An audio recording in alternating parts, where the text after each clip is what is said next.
Good afternoon. I'm given 12 minutes, so I'm going to try and summarize what I plan to say.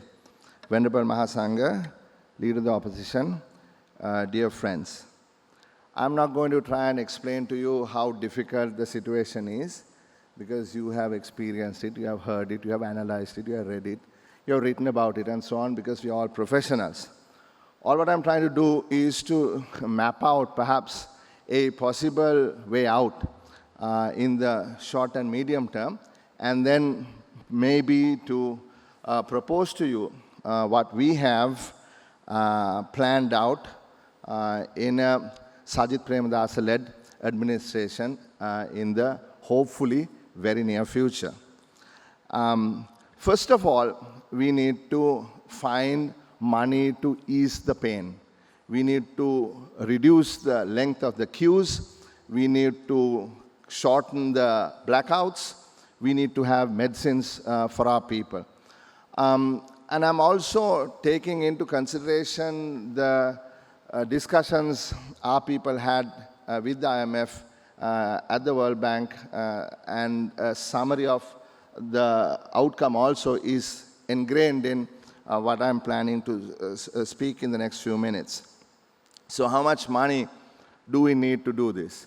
From now on to the end of the year, it is estimated that we need roughly $4 billion to be able to meet the urgent needs of the people, right? So that's the first thing. So we need to find cash in order to ease the pain. So where is the cash going to come from? They attempted to get what is called a rapid financial instrument from the IMF, but that didn't materialize. But perhaps it may after the government decides or agrees on financial and legal advisors for the debt restructure. So immaterial of who is in office, the first thing that we need to do is to find this cash, because that is for essentials. That's the first thing. The second thing is, I'm not going to speak too much on it because it's sensitive, is to ensure our banking system is stable. We need to understand that there is a lot of strain on the financial markets. Most of you probably know even better than we do, that the banking system needs to be shored up. It needs a capital infusion, and where that is going to come from, where the money is going to come from, is something that whoever is in office will need to figure out. But we have to have stability in the banking system, because by any chance, if there is a breach and there is a run and some sort of collapse, then the entire economy will go to zero. So that is something that we immediately need to think about. The third and the thing we really need to struggle with and implement somehow is a macro stabilization package.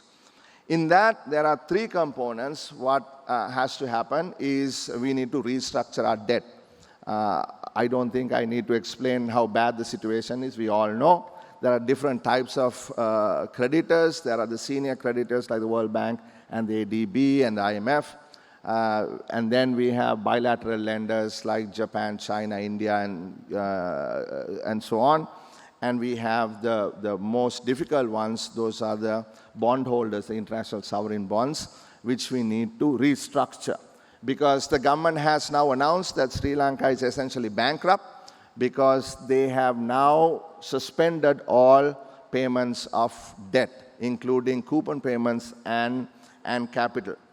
So those discussions need to happen, and we need to find a way in which there is agreement. So these are two parallel things that has to happen. One is the government will need to enter into some agreement with the IMF, and that agreement would then reflect on the kind of haircut or the coupon payment reduction, or both put together in some way, that we will have to sell to the bondholders, and the bondholders will have to agree. So as at right now, what people are thinking about is perhaps even maybe 30, 40, 50% cut on the coupon, and then perhaps some percentage cut on the principal, so that these bondholders will have an exit yield of something like 11 or 12%. So when you're trying to get to that agreement, a whole bunch of tough decisions will have to be made, and that is where fiscal consolidation needs to happen. So we're talking about increasing taxes, we're talking about rationalizing expenditures, we're talking about relooking subsidies. So these are all difficult things. But as you professionals know, that this problem didn't arise yesterday.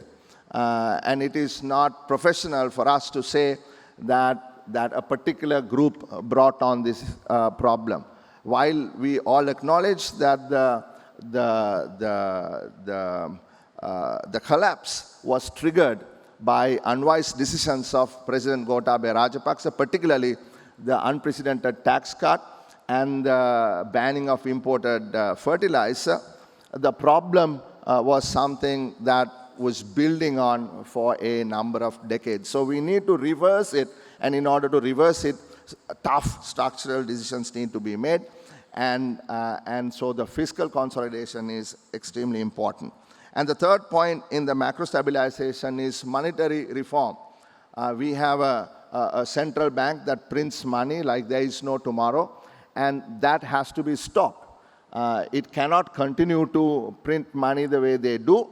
As you know, I'm sorry to mention the name, but I'm going to have to say it anyway, Professor Lakshman, who started the modern monetary theory printing press because he was of the notion, misunderstood, that cutting taxes and filling the budget hole with printed money would do the job, has really caused a lot of this pain today. So there is a lot of work that we have already done, particularly with the restriction of the central bank from expanding the money supply. So those are the things, interest rates, exchange rates, that need to be sort of stabilized in the macro stabilization plan. The fourth is, I think, the most important one, is to overhaul social protection. So once the tough decisions are made to increase taxes, reduce the thresholds, broaden the tax base, the people are going to be hit. And the people who are going to be hit hardest are the people who are at the bottom couple of deciles. But we were speaking to our leader this morning, and I think I have his approval to say this. Perhaps for the first time, we need to be so bold enough to be even looking at the bottom 6 deciles of Sri Lanka's population. Whatever you say, the middle class has got its wealth eroded. People have become poor, and that's the truth. The ability for middle class to spend the way they used to has diminished. So therefore, a lot of the people in the middle class may not want to admit it publicly, but privately, husband and wife would be having this discussion. We need to cut back. What do we do? We cannot send the kid to the tuition class in a 3-wheeler. Perhaps she needs to take the bus. So these discussions are happening. And therefore, I think we have to be think out of the box and be able to cover a much larger percentage of the population than would have otherwise been advised to by the IMF and others, so that we carry the people with us. Because it is going to be difficult for people to deal with the stabilization outcomes.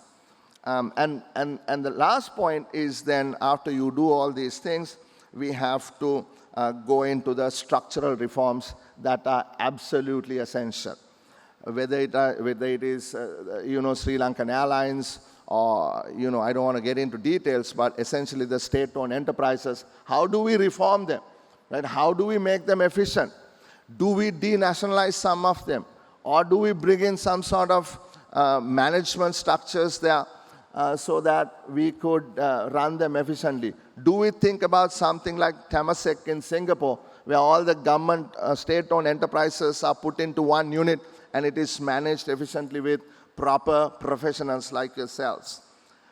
Then along with that is we have to unshackle the markets. The markets are shackled by all the rules and regulations of government, and which has caused tremendous pressure in the ability to freely trade and to enter into business. If you look at doing business index in Sri Lanka, it's something like 100 or something like that. You cannot possibly think of creating wealth in this country if you are stuck in a place where nobody wants to do business. So how do you unshackle these markets? We've thought long and hard, particularly Iran, Kabir and myself. We have been thinking about this for months. We have written dozens of pages, and we've got advice from many, including Dr. Samarthunga, who is sitting in the front row.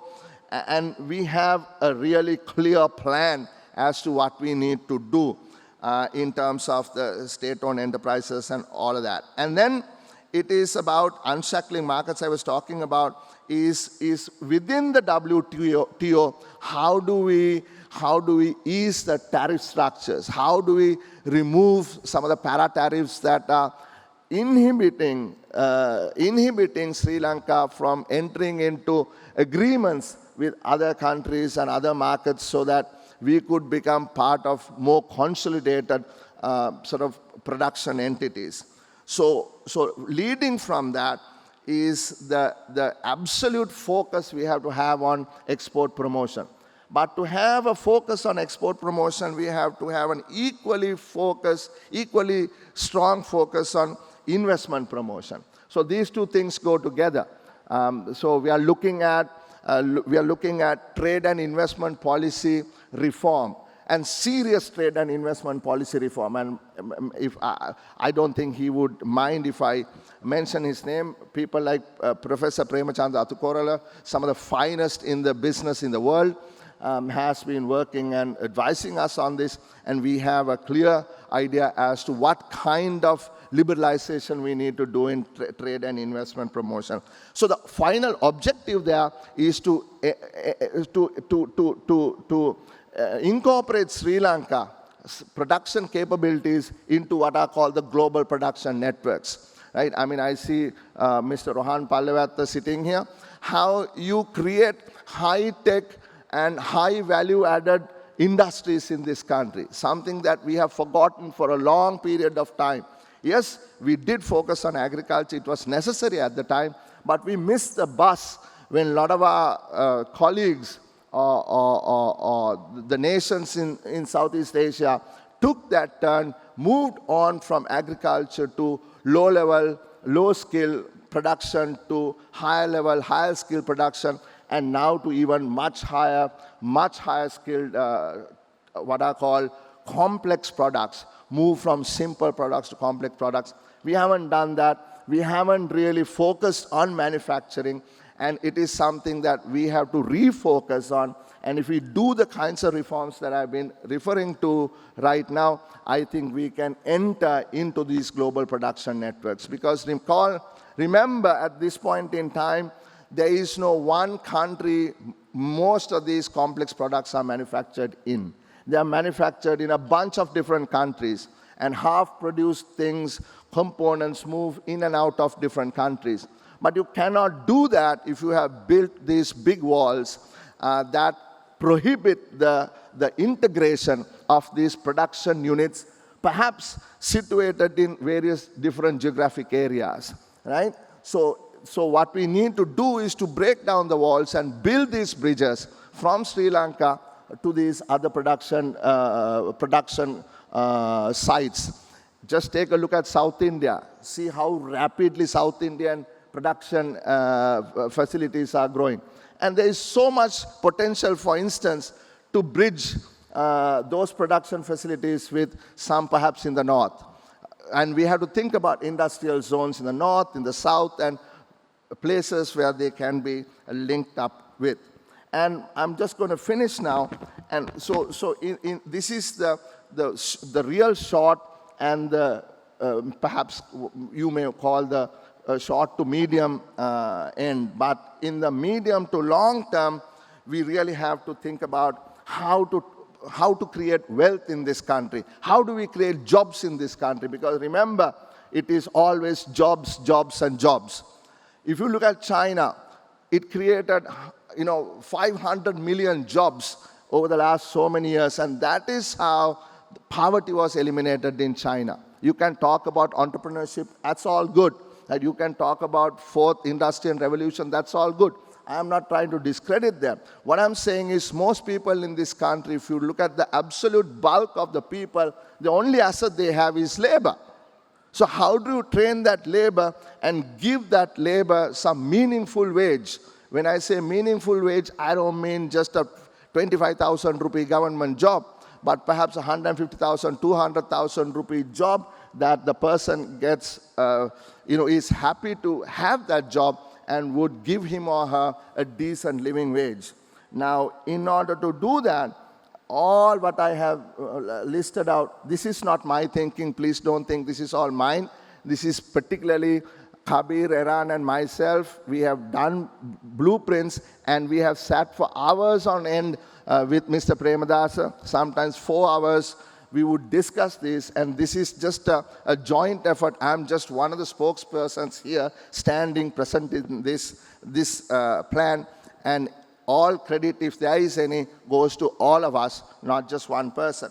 So the long-term plan, therefore, is to create what we call a highly competitive, knowledge and technology-based social market economy at the center of the Indian Ocean. So that's really our plan. And I just want to clarify one phrase before I leave. What is a social market economy? In the simplest terms, it is a synthesis of economic liberalism and political liberalism. What I mean by economic liberalism is the individual freedom, the ability for each man and woman to decide by him or herself as to what he or she needs to do. And that is what we all believe in. We believe in freedom. We believe in economic freedom.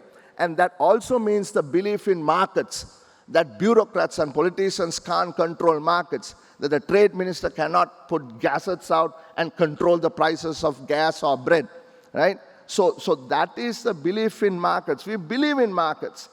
However, the political liberalism that we are talking about is equity and justice. We cannot let the markets handle everything. The markets will fail. When markets fail or before markets fail, we have to intervene.